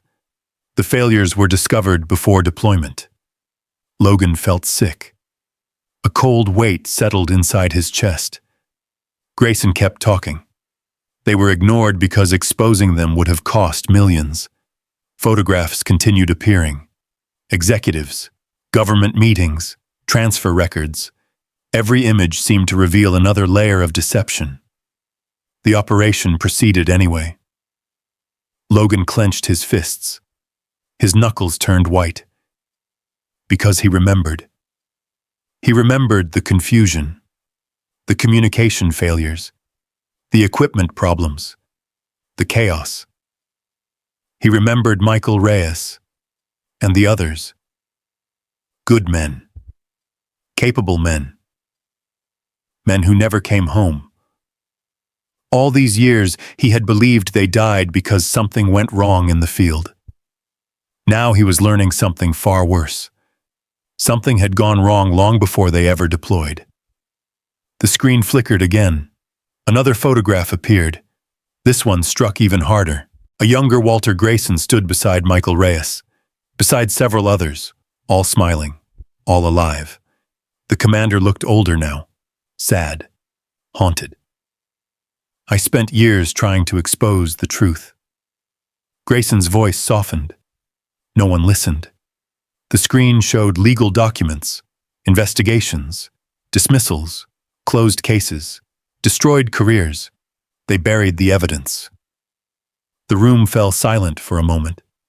Then Grayson leaned forward. His eyes seemed fixed directly on Logan. They buried the truth. Logan felt anger rising. Not sudden anger, not explosive anger. Something deeper, colder. The kind that grows slowly, the kind that changes people. Shadow rested his head against Logan's knee. The dog sensed everything, the tension, the grief, the memories returning. Logan placed a hand on the shepherd's neck. The familiar contact steadied him. The video continued. One man helped conceal what happened. A photograph appeared. A businessman standing beside military contractors. The image was old, at least 20 years old. Logan studied it carefully. The face looked familiar. Then realization struck. Not Derek Holloway. Someone older. Someone who looked remarkably like him. His father. The resemblance was undeniable. The same jaw, the same eyes, the same smile. Grayson spoke carefully. Many of the people responsible are gone now. The image remained, but their influence survived. Logan stared at the photograph. His thoughts immediately returned to the marina. The offer, the surveillance, the desperate attempt to buy the island. Suddenly, it all made sense. Derek Holloway wasn't interested in property. He was interested in this. The evidence, the truth, the secrets hidden beneath the island. The screen finally faded to black. The room fell silent. Only the hum of old machinery remained. Logan sat motionless. The weight of everything pressed down on him. For years he had carried guilt. For years he had blamed himself. For years he had replayed those memories over and over. Now the foundation beneath those memories had cracked. What if Michael Reyes hadn't died because of mistakes? What if none of them had? What if the guilt Logan carried wasn't his to bear? The possibility felt overwhelming, dangerous, liberating, terrifying. Shadow climbed onto the bench beside him. The dog leaned gently against his shoulder. Logan closed his eyes. For a long time, neither moved. Far above them, waves crashed against the island. The ocean continued its endless rhythm. Unaware that deep beneath the rock, one man's understanding of his entire life had just changed forever. When Logan finally opened his eyes again, he looked toward the rows of files surrounding them. Thousands of pages, decades of evidence, enough to expose powerful people, enough to rewrite history, enough to make enemies. The realization settled heavily inside him. Walter Grayson hadn't left him an inheritance. He had left him a responsibility, and somewhere beyond the island, people who wanted these secrets buried forever still existed. People who would do anything to keep the truth hidden. The realization followed Logan throughout the rest of the day. He spent hours inside the underground facility, carefully examining files, photographs, and archived reports. Every discovery made the picture clearer. Operation Iron Harbor had never been a simple military failure. It had been a cover-up, a costly one. And Walter Grayson had dedicated the final years of his life to preserving evidence that powerful people wanted erased. By late afternoon, Logan carried several of the most important files back to the cabin. He didn't trust leaving everything underground. Not anymore. The sky outside had changed. Dark clouds gathered over the Atlantic. The ocean had taken on a deep steel gray color. A storm was building. Shadow sat near the cabin window watching the water. The dog's attention never wandered. Every few minutes, his ears shifted toward the shoreline. Listening. Monitoring. The same way he once watched village roads overseas. The same way he watched doorways before entering dangerous buildings. Logan recognized the behavior immediately. Shadow sensed something. As evening approached, the island grew unnaturally quiet. Even the gulls disappeared. The wind strengthened. Waves crashed harder against the cliffs. Logan stood outside the cabin studying the horizon through binoculars he had found inside Grayson's storage locker. At first he saw nothing. Only rough water and gathering weather. Then a shape appeared. Small. Dark. Moving through the waves. A boat. His stomach tightened. Nobody should have been approaching the island, especially not in weather like this. He focused the binoculars. The vessel wasn't a fishing boat. Too fast, too modern. It cut directly through the rough water without hesitation, and it was heading straight toward Gull Rock Island. Not searching, not exploring, heading directly toward it, as if the people aboard already knew where they were going. Shadow stepped beside him. The German shepherd stared toward the ocean. A low growl rumbled in his chest. "Yeah," Logan muttered. "I see it too." The boat disappeared briefly behind waves, then reappeared closer. Much closer. Logan returned inside the cabin. His mind was already shifting into a familiar rhythm. Assessment. Preparation. Planning. Years might have passed since his last operation, but training never truly disappeared. He spread a map of the island across the table. The terrain suddenly looked different. Not like scenery, like defensive ground. Cliffs, narrow paths, blind corners, observation points, natural choke points. He knew exactly how an approaching group would move, because he would have moved the same way. Shadow stood near the door, waiting, focused. The dog understood the change. The mission mindset had returned. Night fell quickly. Rain began shortly after sunset. The first drops struck the roof. Then came more. Soon the entire island was wrapped in wind and rain. The approaching boat disappeared into darkness. But Logan knew it was still out there, somewhere beyond the storm. Around midnight, Shadow suddenly lifted his head, instantly, without warning. The dog moved to the window. His posture changed, alert, rigid, every muscle ready. Logan grabbed the binoculars. Nothing. Only darkness. Then Shadow growled, not loudly, just enough. A warning. Logan extinguished the lantern immediately. The cabin fell into darkness. Now he saw it. A faint light. Moving near the shoreline. Someone had landed. His pulse slowed rather than accelerated. That always happened. Fear came first. Then training took over. He counted. One light. Then another. Then a third.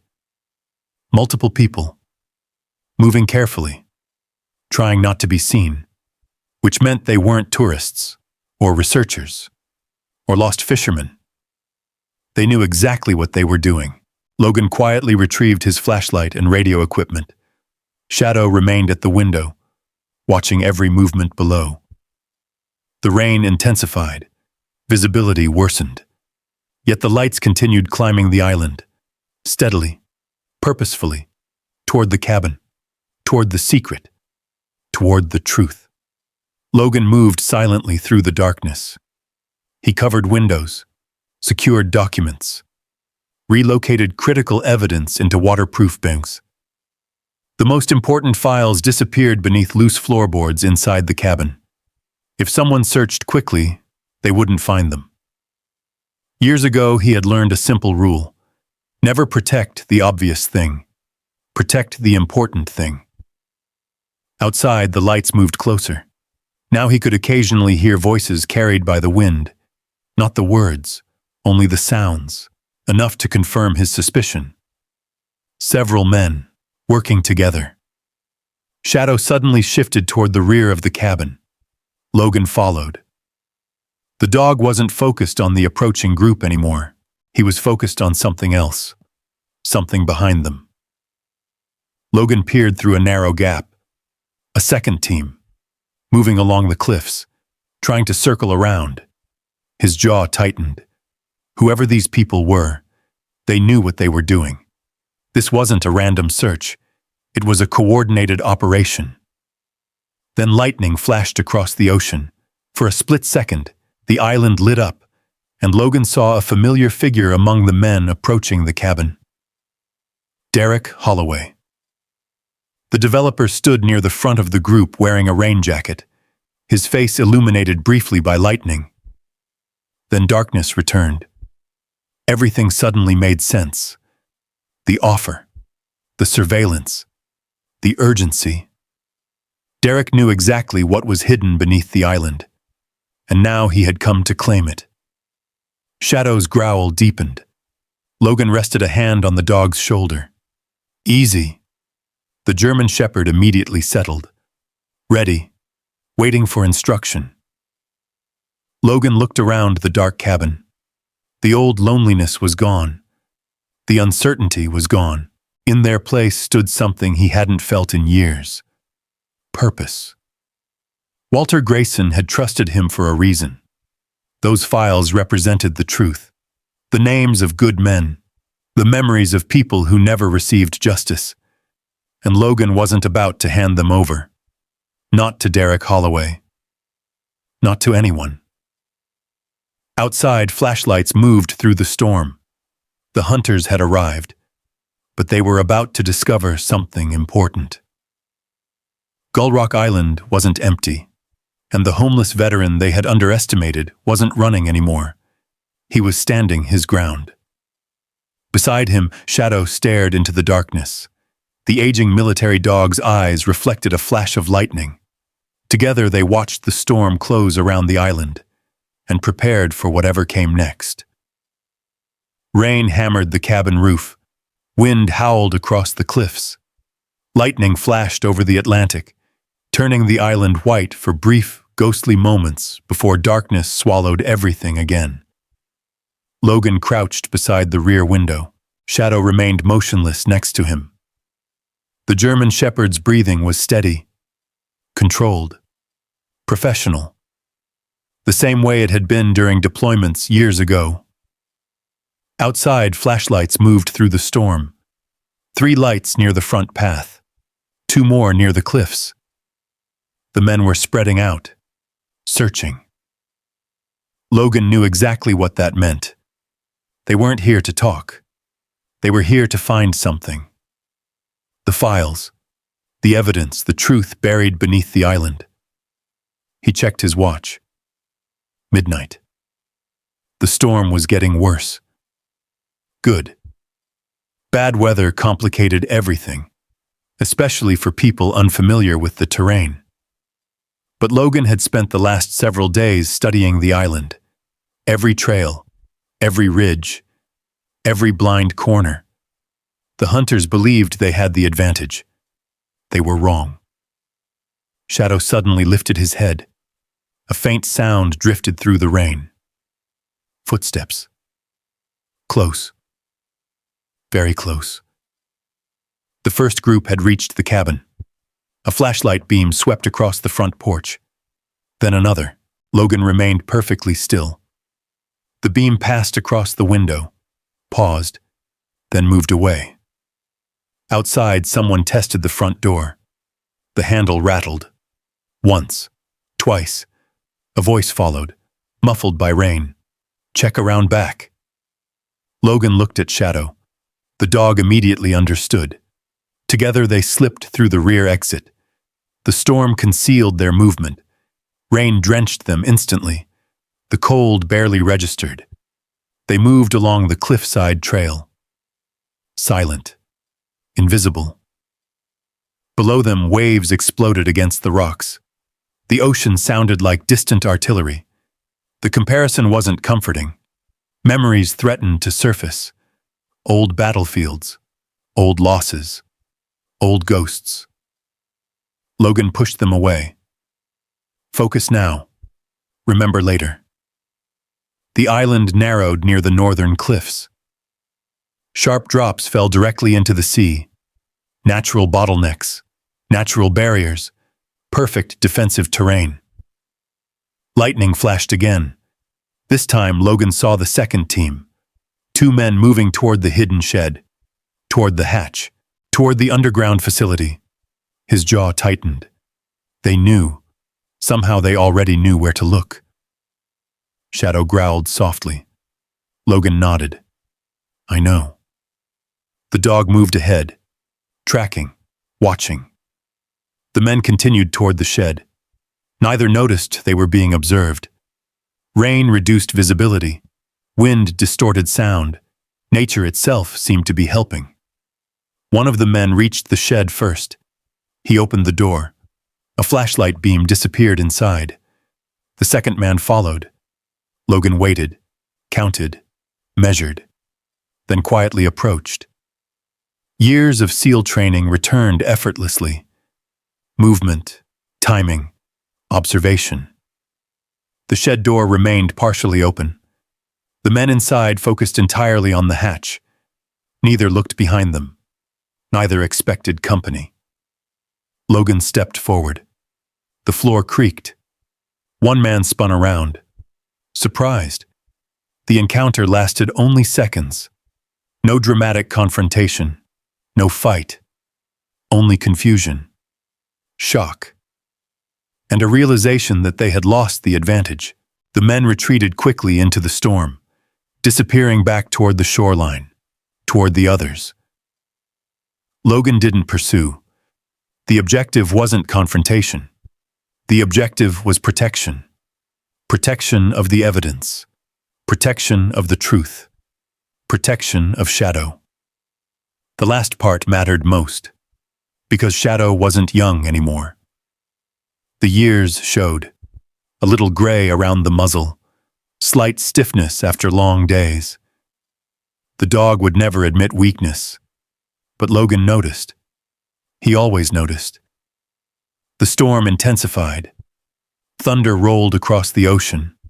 Somewhere near the southern ridge, a bright flashlight suddenly appeared. Then another. The search teams were regrouping, adapting, learning. Derek Holloway was probably directing them. That thought bothered Logan more than anything.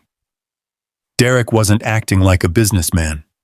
He was acting like someone desperate, someone afraid, someone who knew exactly what those files contained. Shadow froze. Every muscle tightened. The dog stared toward a narrow path above the cliffs. Logan followed his gaze. A figure, moving quickly, closer than the others, much closer. The person had somehow circled around. Now they were approaching from an unexpected direction. The path was dangerous, narrow, slippery. One mistake could send someone tumbling down the rocky slope. Yet the figure kept coming. Fast, determined. Logan repositioned. The files hidden inside his waterproof bag suddenly felt much heavier. The truth Walter Grayson protected for decades now depended on what happened tonight. Rain poured into his eyes. Wind pushed against him. The figure closed the distance. Then lightning illuminated the island again. For a split second, Logan saw everything clearly. The approaching man, the steep drop beside the trail, the slick rocks, the danger. Then darkness returned. The next moments happened quickly, too quickly. A loose rock shifted beneath Logan's boot. His balance disappeared. The cliff edge rushed toward him. Instinct took over. He reached for stable ground. Found nothing. The world tilted. Then a powerful force slammed into him. Shadow. The German shepherd launched himself forward. The impact knocked Logan away from the edge. Hard. Pain exploded through his shoulder as he hit the ground. For a second he couldn't breathe, couldn't think, couldn't understand what had happened. Then he heard it. A sharp cry. Shadow. Logan turned instantly. The dog had fallen against the rocks during the collision. Not over the cliff, but hard enough. Much too hard. The shepherd struggled to stand, then stumbled. A terrible feeling spread through Logan's chest. Not fear. Not yet. Something worse. The approaching figure vanished into the storm. Forgotten. Meaningless. Nothing mattered except the dog. Shadow! Logan dropped to his knees. Rain poured around them. Thunder rolled overhead. Shadow looked up, still alert, still trying to rise, still trying to protect him. Even now, even injured, the dog was thinking about Logan, not himself. The sight broke something inside him. For years, Shadow had been the constant, the partner, the protector. The reason Logan survived nights when PTSD felt unbearable. The reason he got out of bed. The reason he kept moving. The reason he wasn't alone. And now that same dog had just saved his life. Again. At a cost. Logan carefully examined him. No obvious bleeding. no visible wounds. But the shepherd was hurting. That much was clear. The realization struck harder than any storm, harder than any truth hidden in the underground facility, harder than any betrayal buried inside government files. He could lose Shadow. The thought hit with devastating force. Suddenly he wasn't standing on an island. He wasn't protecting evidence. He wasn't exposing corruption. He was simply a man kneeling in the rain beside the only family he had left. Memories flooded back. Deployments, missions, long nights overseas, Shadow beside him through all of it, never leaving, never quitting, never failing. Tears mixed with rain. Logan didn't care. "Stay with me." The words came out broken, raw, honest. Shadow's tail moved once, just once, but it moved. The small gesture somehow made everything worse, because it reminded Logan exactly how much he loved this dog, and exactly how much he stood to lose. Thunder shook the island. Far below, waves crashed against the cliffs. The storm continued. The hunters continued searching. The truth remained hidden, but none of that mattered anymore. Logan carefully lifted Shadow. The dog winced but remained silent, trusting him completely, the same way Logan had trusted him for years. Step by step, through rain and darkness, Logan carried his partner back toward the cabin, toward shelter, toward safety, toward whatever chance remained. Behind them, the storm swallowed the island. Ahead of them waited an uncertain dawn, and for the first time since arriving on Gull Rock Island, Logan wasn't thinking about secrets. He was thinking about the possibility of losing the one friend who had never abandoned him. The storm raged through the night. Rain hammered the cabin roof. Wind rattled the windows. Thunder rolled endlessly across the Atlantic. Inside the small cabin, Logan knelt beside Shadow. A lantern cast warm light across the wooden floor.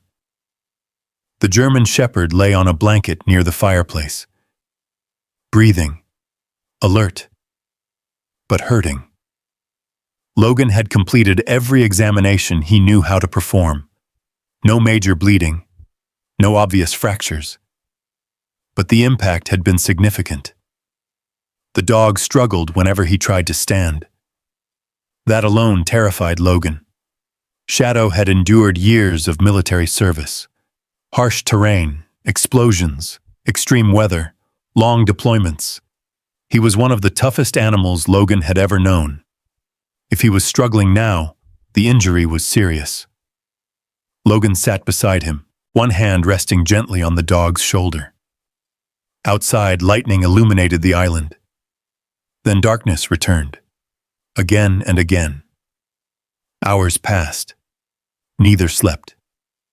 The evidence hidden beneath the floorboards remained forgotten.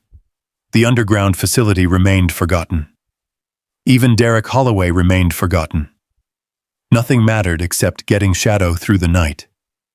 Near dawn, the storm finally began to weaken. The rain softened.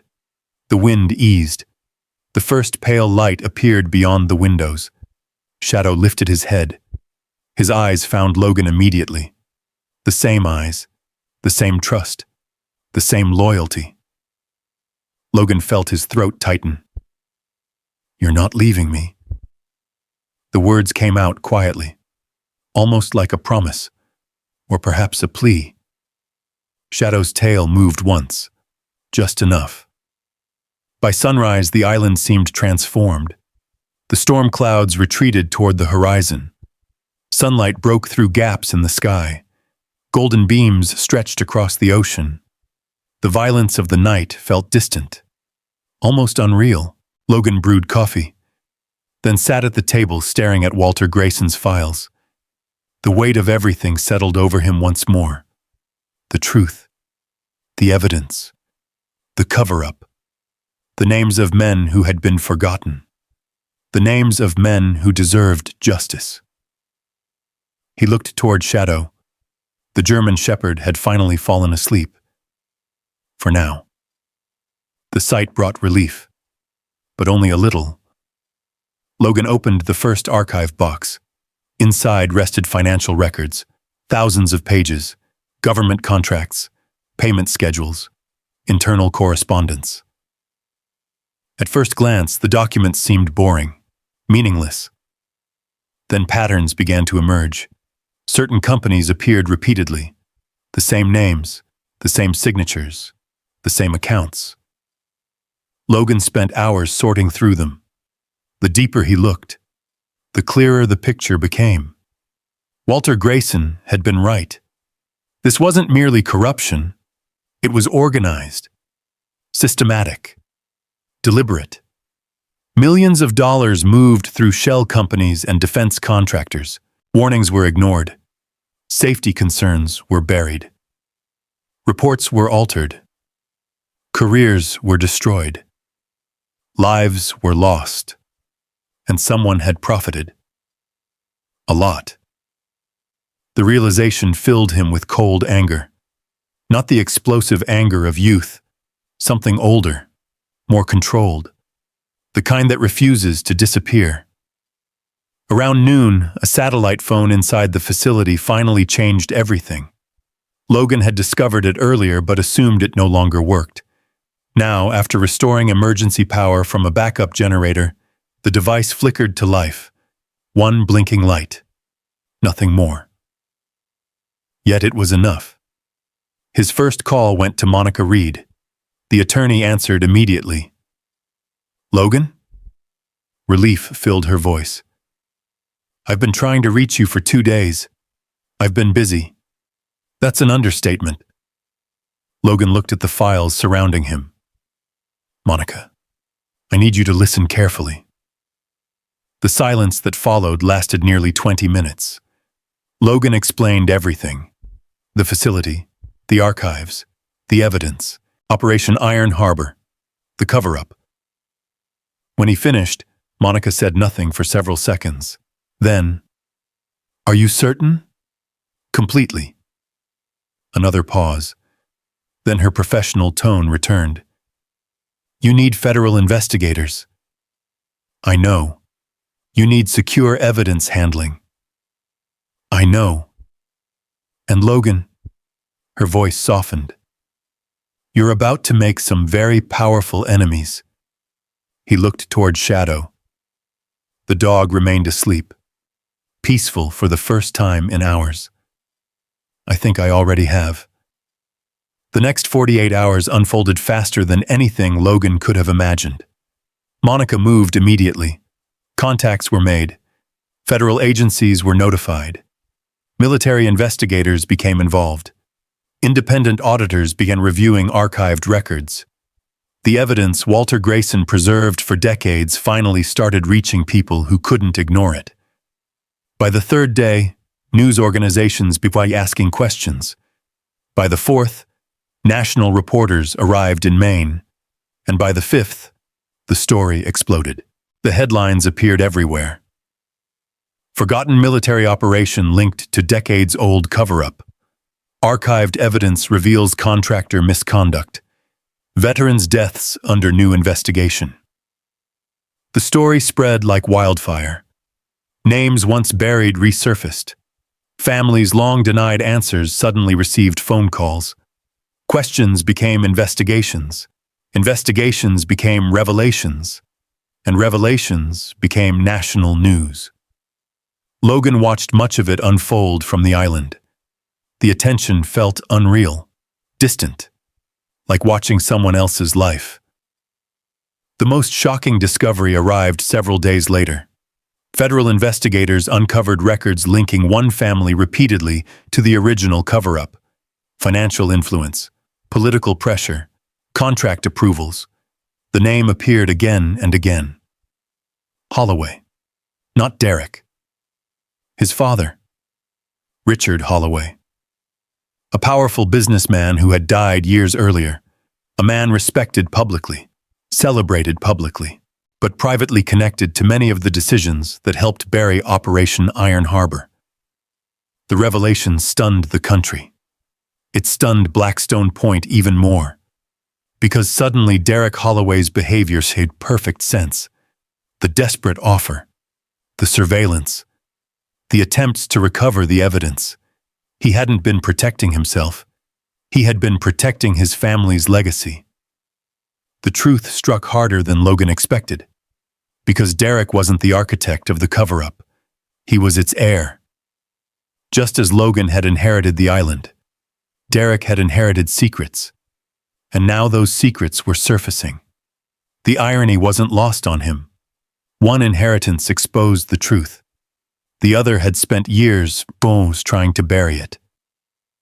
Late one evening, Monica arrived on the island aboard a Coast Guard vessel. Federal agents accompanied her, professional, respectful, careful. They spent hours documenting evidence, cataloging records, photographing archives. Throughout the process, Logan remained beside Shadow. The dog was improving slowly, very slowly, still weak, still sore, but recovering. Every small improvement felt like a victory. As the investigators worked, Monica joined Logan outside the cabin. The sun was setting. Orange light stretched across the ocean. For a moment, neither spoke. Then Monica handed him a newspaper. The front page carried a familiar photograph. Walter Grayson.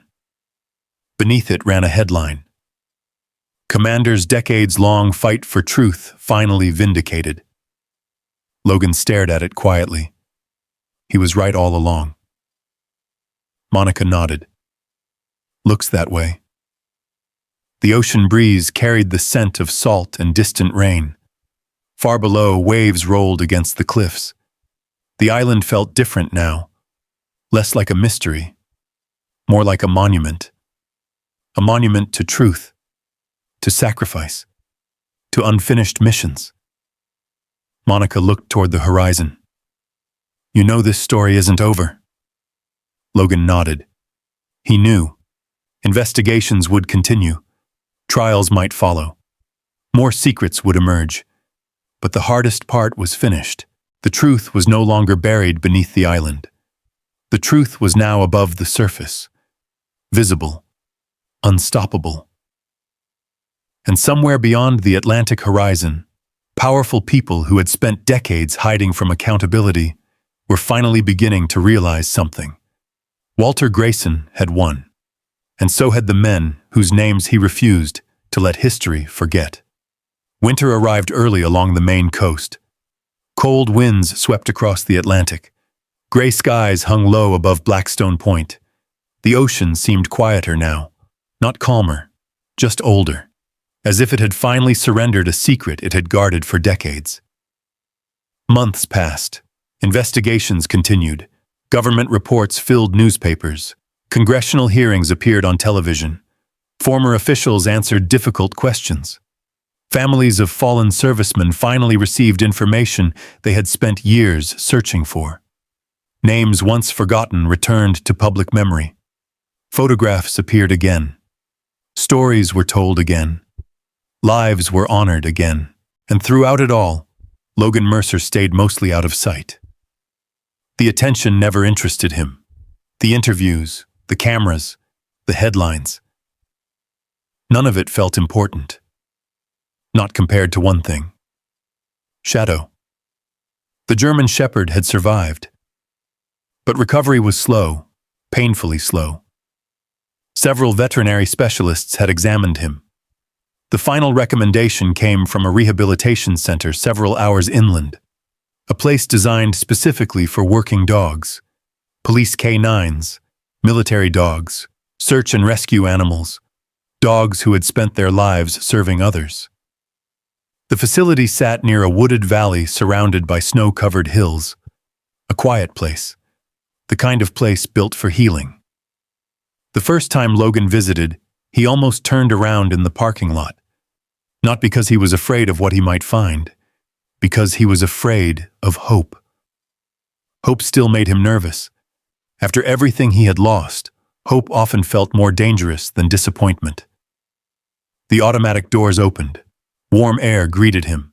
Inside, sunlight streamed through large windows overlooking snow-covered fields. The scent of clean floors and fresh coffee filled the building. A receptionist smiled. "You must be Logan." He nodded. "They've been waiting for you." The words hit harder than expected. They. Not just Shadow. People. Professionals. Veterinarians. Therapists. Individuals who cared. For years, Logan had become accustomed to handling everything alone. The idea of others helping still felt unfamiliar. A therapist named Sarah guided him through the facility. Along the way, they passed several dogs, a retired bomb detection Labrador, an aging search and rescue shepherd, a police K9 recovering from surgery. Each carried scars, visible or invisible, just like the people who worked with them. Eventually, Sarah stopped outside a rehabilitation room. Large windows overlooked an indoor therapy area. "Ready?" Logan swallowed, then nodded. The door opened, and there he was. Shadow. The German shepherd stood near a therapist. His movements remained stiff, careful, but he was standing. Standing.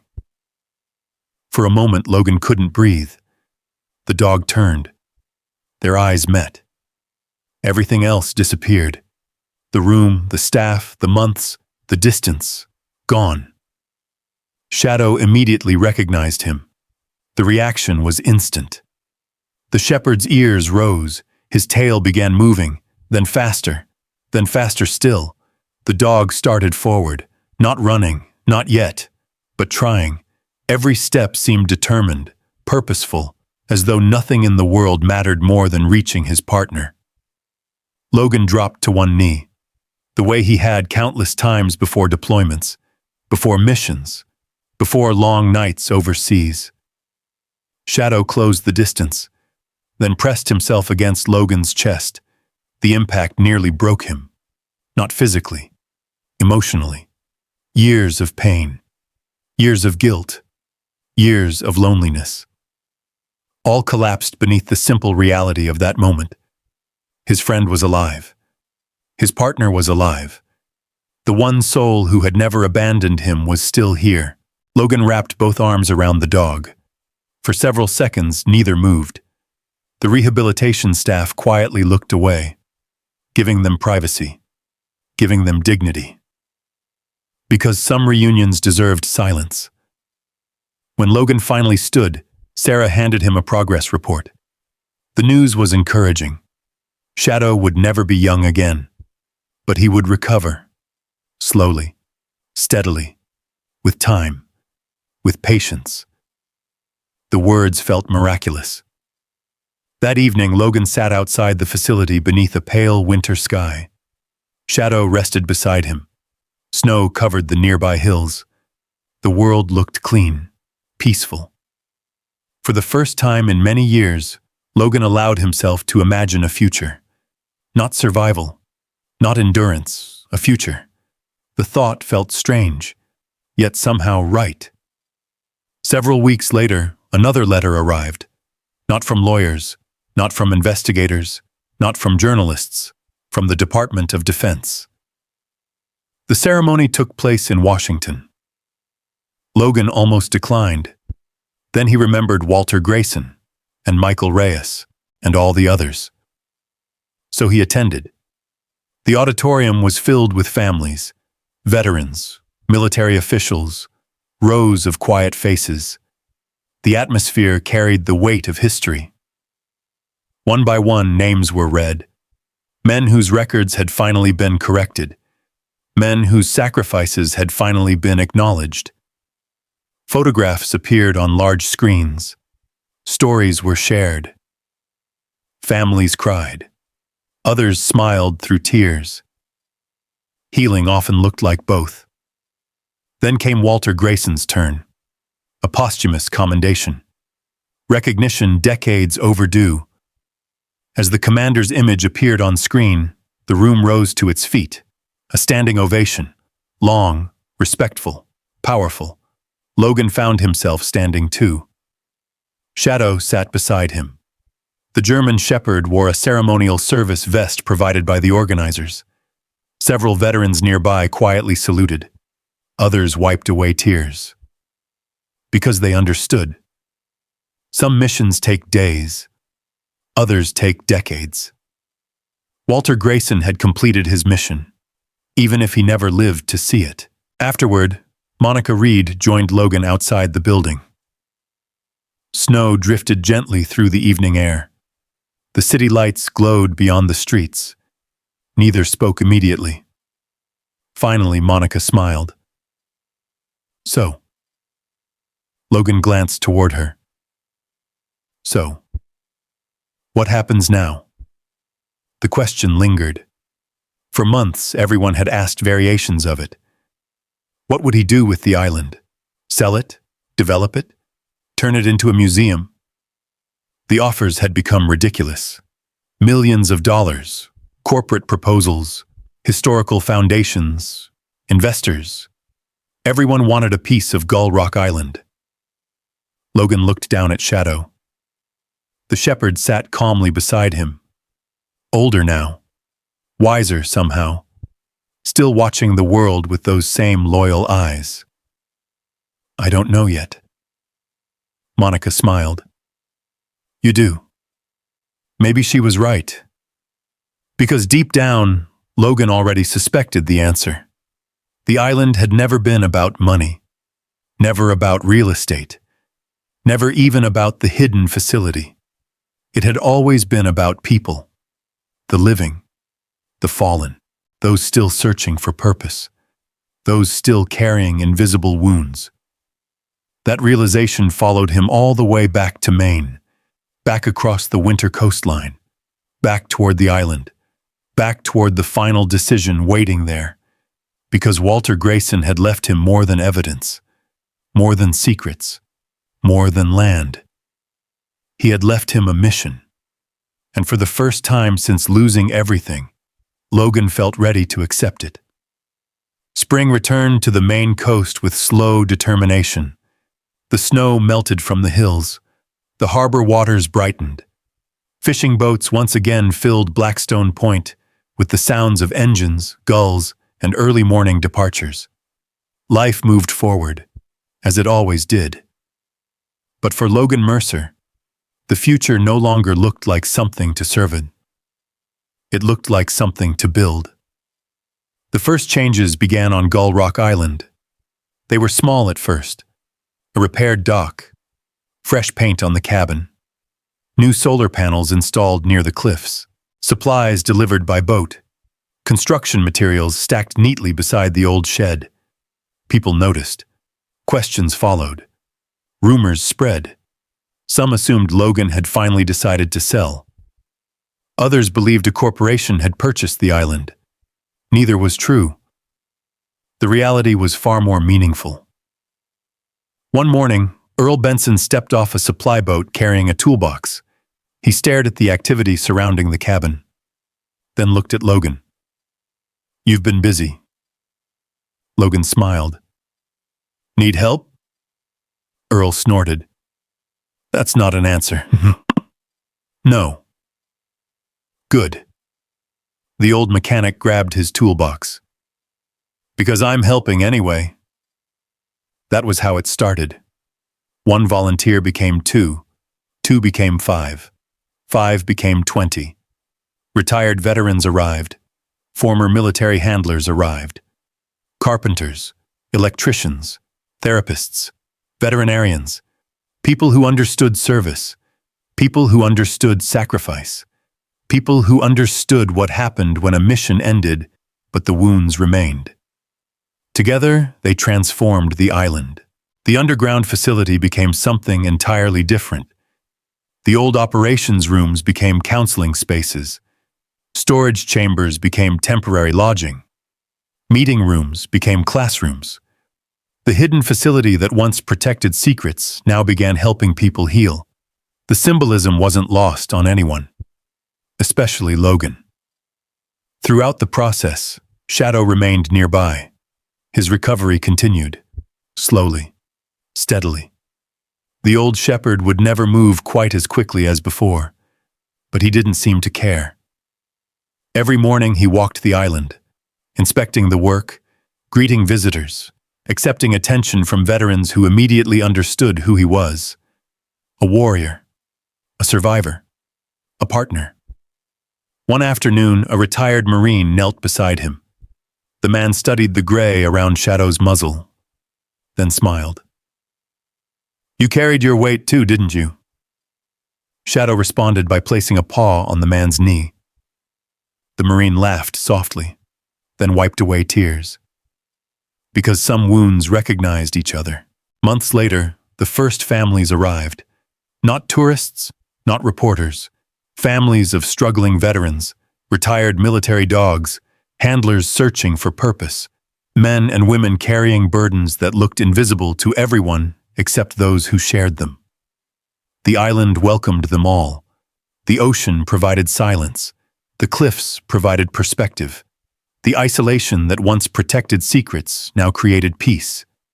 And slowly, something remarkable happened. People began healing. Not all at once, not perfectly, but genuinely. Conversations replaced silence. Friendships replaced isolation. Purpose replaced despair.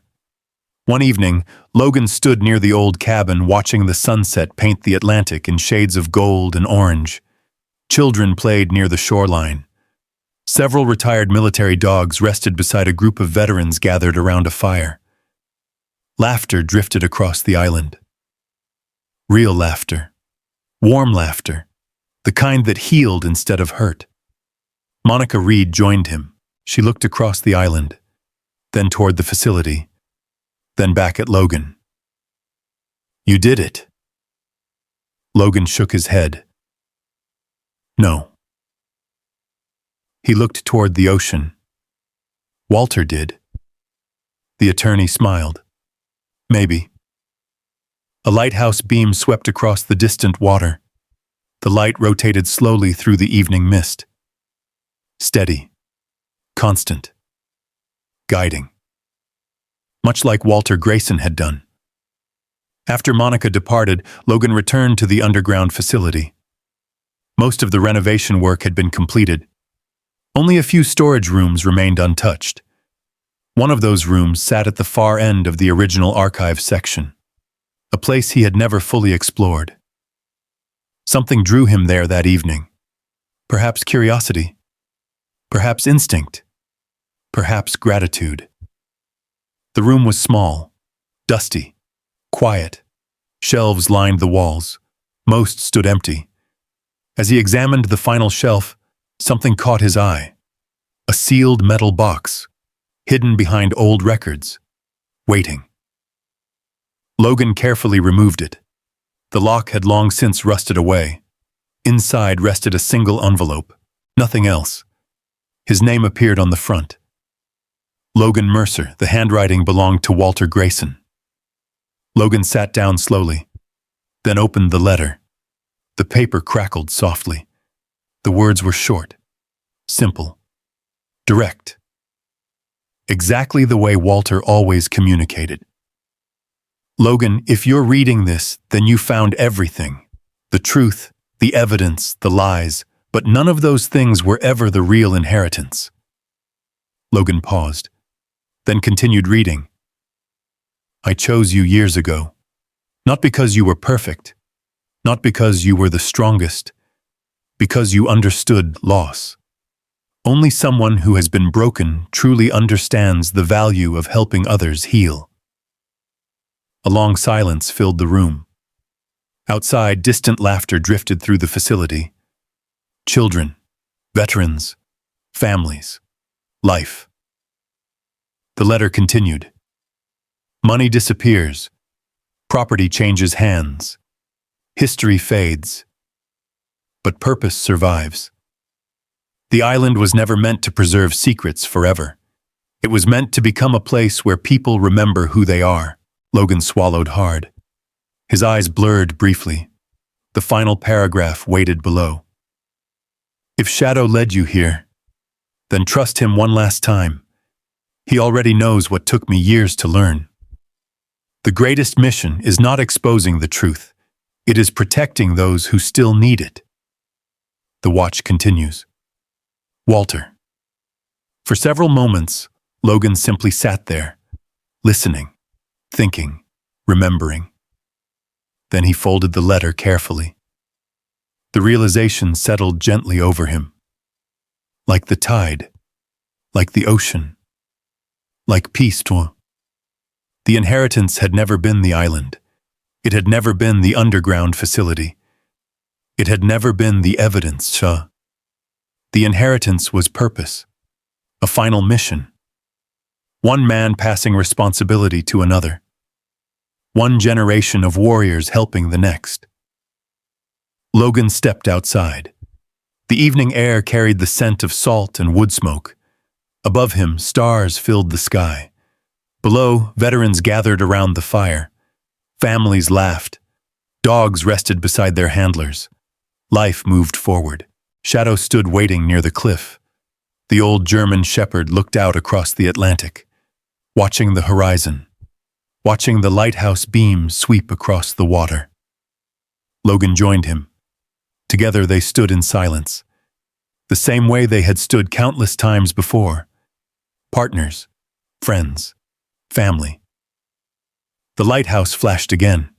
Its light crossed the ocean, then the island, then the faces gathered below. For the first time since losing everything, Logan no longer felt abandoned. The grief remained. The memories remained. The scars remained. But they no longer defined him. Purpose did. Far below, the firelight flickered. Veterans shared stories. Retired military dogs slept peacefully beside them. The island that once hid secrets now offered hope. And somewhere beyond the darkness, beyond the ocean, beyond the years of loss and regret, Walter Grayson would have approved. The laughter that once followed Logan Mercer was gone. The purpose remained, and beside him, staring into the night, Shadow quietly kept watch. As he always had, as he always would. And the watch continued. If you believe loyalty, truth, and doing the right thing still matter, type yes in the comments. And if you've ever had a friend, a dog, or a fellow veteran who stood by you when nobody else did, we'd love to hear your story below. Subscribe and join us for more powerful stories of justice, dignity, and perseverance across the land of the free.